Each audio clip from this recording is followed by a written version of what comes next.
À partir du 2 août 1998, c'est le lancement de la deuxième guerre du Congo.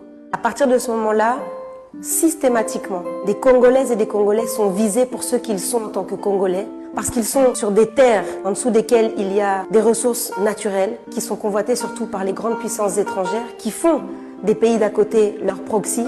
Ils les utilisent, ils les financent pour massacrer systématiquement des Congolais. Vous avez un massacre qui a eu lieu en 96 contre des Congolais et qui était déjà annonçateur des prémices de ce qui allait se passer à partir de 98. Il est inconcevable de pouvoir massacrer plus de 1000 personnes, comme par exemple avec le massacre de Kasika. C'est des bébés en majorité, des femmes, des enfants qui sont massacrés en une seule nuit.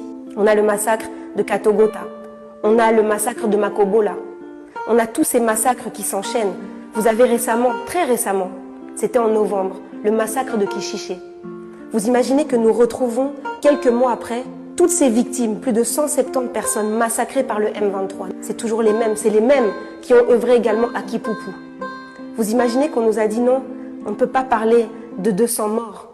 Mais si on retrouve 15 corps et qu'il y a 208 disparus jusqu'aujourd'hui, où sont-ils? J'imagine qu'ils ne font pas un feu de camp en pleine forêt.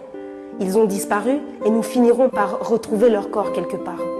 Et ça, c'est la réalité congolaise. Ce sont des massacres qui s'enchaînent les uns après les autres. C'est la guerre des 6 jours de Kisangani. Toujours ces puissances qui vont jusqu'à s'affronter, à se faire une guerre sur notre propre territoire pour nos ressources naturelles, pour des intérêts, pour du profit. Empreinte RDC, votre magazine digital.